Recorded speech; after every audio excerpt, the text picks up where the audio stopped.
Hello student, আজকে আমি নিয়ে এসেছি আসাম ক্লাস 6-এর নতুন যেটা বই এসেছে উন্মেষ, সেটার পার্ট নম্বর 3। প্রথম যেটা ভিডিও বানিয়েছি সেই ভিডিওতে আমি পার্ট সবাইকে বুঝিয়ে দিয়েছি, তাছাড়া হাফ কোয়েকশন করেছি, ঠিক আছে।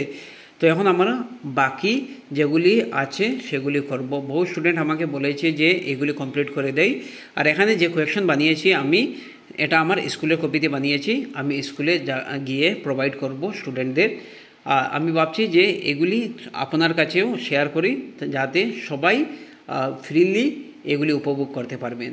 তো এই চ্যানেলটি সাবস্ক্রাইব করে নেবেন, কারণ এই চ্যানেলটি হলো বাংলা মিডিয়াম স্কুলের স্টুডেন্টের জন্য, যাতে কোনো অসুবিধা না হয় সেই জন্য আমি এইটি ভিডিও বানিয়েছি, তাছাড়া এই চ্যানেলটি ক্রিয়েট করেছি। তো বাংলা মিডিয়াম স্কুলের স্টুডেন্টের জন্য আসামে খুব কম ইউটিউবে চ্যানেল আছে, নাই বললেই চলে, সেই জন্য সবার ভালোর জন্য এই চ্যানেলটি বানিয়েছি। তো এই চ্যানেলটি সাবস্ক্রাইব করে নেবেন। তো দেখুন গ্রন্থ পাঠ, তো এই পাঠে যে দেখুন 4 নম্বর থেকে আমরা করব, ঠিক আছে। 3 নম্বর পর্যন্ত করা হয়ে গেছে অলরেডি। যারা দেখেননি সেই ভিডিওটি দেখে নেবেন, ভিডিও সার্চ করলেই এসে যাবে RS টিউটোরিয়াল। তো দেখুন নিচের প্রশ্নগুলি উত্তর দাও। গ্রন্থকারের লিখিত জ্ঞানকে কেন সঞ্চিত সম্পদ বলা হয়েছে? এরপরে দেখুন খ নম্বর, জ্ঞান লাভের উপায়কে ধন অর্জনের উপায়ের মতো বলা হয়েছে কেন? গ নম্বর দেখুন, পড়াশোনার মাধ্যমে দূরের রত্ন কিভাবে হাতের কাছে পাওয়া যায়? গ নম্বর দেখুন, পড়াশোনা থেকে কিভাবে মনের একাগ্রতা জন্মে, বুঝিয়ে লিখো। তো এগুলি আমরা এখন করব। তো দেখুন এখন 4 নম্বর, তো গ্রন্থকারের লিখিত, যদি কোনো অসুবিধা হয় বুঝতে আমাকে কমেন্ট সেকশনে বলবেন। তো দেখুন গ্রন্থকারের লিখিত জ্ঞানকে কেন সঞ্চিত সম্পদ বলা হয়েছে, শুনে নিন। যদি বোঝা না যায় তা আমি বলছি, এগুলি শুনে লিখে নেবেন। প্রতিটি গ্রন্থকার, উত্তর হচ্ছে প্রতিটি গ্রন্থকার অনেক পরিশ্রম করে নিজের অর্জিত জ্ঞান গ্রন্থের মাধ্যমে সঞ্চয় করে রাখেন, যাহা খুব সহজেই আমরা লাভ করতে পারি। এই জন্য গ্রন্থকারের লিখিত জ্ঞানকে সঞ্চিত সম্পদ বলা হয়েছে। যেভাবে সম্পদ আমাদের কাজে লাগে, ঠিক আছে। আর আমরা এখন জমিয়ে দিই যে কোনো জিনিস যেটার ভ্যালু আছে, মূল্য আছে, এটাকে আমরা সম্পদ বলতে পারি।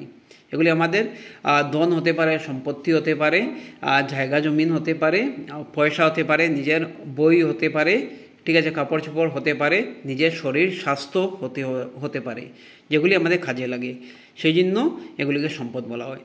তো এখানে বলা হয়েছে যে দেখুন, প্রতিটি গ্রন্থকার অনেক পরিশ্রম করে নিজের অর্জিত জ্ঞান গ্রন্থের মাধ্যমে সঞ্চয় করে রাখেন, অর্থাৎ জমা করে রাখেন, যা খুব সহজেই আমরা লাভ করতে পারি।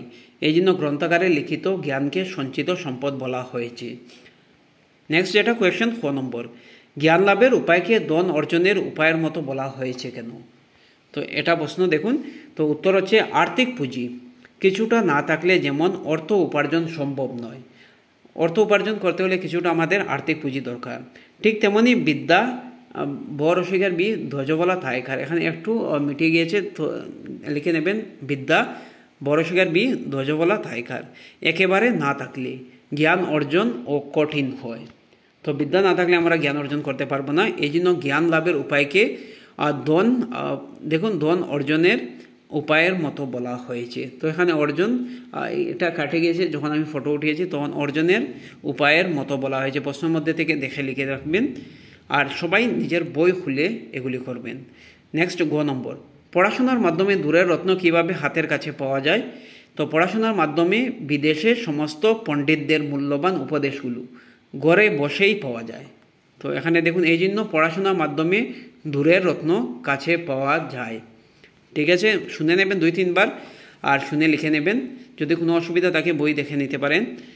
এরপরে নেক্সট যেটা আছে, পড়াশোনা থেকে কিভাবে মনের একাগ্রতা জন্মে, বুঝিয়ে লিখব। তো দেখুন পড়াশোনা ব্যক্তির মনকে একটা বিষয়ে কেন্দ্রীভূত করে মনের চঞ্চলতা আস্তে আস্তে নিয়ন্ত্রণে এসে যায়। তো পড়াশোনা কী করে মনের একটা, দেখুন যে কোনো একটা বিষয় কেন্দ্রীভূত করে, এরপরে আস্তে আস্তে নিয়ন্ত্রণ এসে যায় মনে, এবং ভবিষ্যতে সে কোনো বিষয়ে একনিষ্ঠ হয়ে উঠতে পারে। এভাবে পড়াশোনা মনের একাগ্রতা জন্মায়। তো এগুলি লিখে নেবেন। কোনো যদি ভুল থাকে, যদি তোমার বুঝতে ভুল থাকে, ঠিক আছে, এখানে লেখাটা একটু হালকা হয়ে গেছে, তো দেখুন কলমের জন্য আর ফটোর জন্য, ঠিক আছে। তো আমি আবার বলে দিচ্ছি, পড়াশোনা ব্যক্তির মনকে একটা বিষয়ে কেন্দ্রীভূত করে মনের চঞ্চলতা আস্তে আস্তে নিয়ন্ত্রণে এসে যায়, এবং ভবিষ্যতে সে যে কোনো বিষয়ে একনিষ্ঠ হয়ে উঠতে পারে। এভাবে পড়াশোনা মনের একাগ্রতা জন্মায়। মনে রাখবেন। এখন দেখুন নেক্সট যেটা আছে পার্টের, আচ্ছা এটা আমরা এখন ডিসকাস করেছি, আলোচনা করেছি। এখন দেখুন 5 নম্বর, ভালো বই পড়লে ভালো সঙ্গী এবং মন্দ বই পড়লে মন্দ সঙ্গীর সঙ্গে মেলামেশা করা যায়। পাঠ অবলম্বনে কথাটির যথাযথ বিস্তৃত আলোচনা করো। তো এগুলি এক্সামে আসবে না, তবুও চেষ্টা করবেন, যদি কোনো সাহায্য লাগে তাহলে আমাকে বলবে। আচ্ছা এসো শিখি, দেখুন পরি যোগ শ্রম, পরিশ্রম। এরপরে দুর্বল হলো ধূর যোগ বল, উপদেশ উপযোগ দেশ। এরপরে দেখুন সুফল সুযোগ ফল। তো দেখুন আমরা পাঠে এই শব্দ পেয়েছি পরিশ্রম, উপদেশ, দুর্বল, সুফল। এবার লক্ষ্য করে প্রতিটি মূল শব্দে পূর্বে একটি অব্যয় পদ যুক্ত হয়েছে। ঠিক আছে, দেখুন পরি, উপ, ধূর, সু অব্যয়গুলি, এগুলি অব্যয়। ঠিক আছে, অব্যয়গুলি শ্রম, দেশ, বল, ফল এর পূর্বে যুক্ত হয়ে কী হয়েছে, নতুন শব্দ হয়েছে। ঠিক আছে, যেমন অপভ্রষ্ট বা এগুলি বাংলা দেখুন বাংলা উপসর্গ। তো এভাবে নিখুঁত, অজানা, সঠিক এই জিনিস আছে। আচ্ছা এখানে দেওয়া আছে উপসর্গ, এরপরে অপসর্গযুক্ত শব্দ লিখে দেওয়ার জন্য বলা হয়েছে। তো দুইটি করিয়ে দেওয়া হয়েছে, দেখুন পয়রফলা, তো প্রকার প্রদান। আরেকটি করিয়ে দেওয়া আছে, দেখুন বেআইন, বেদখল।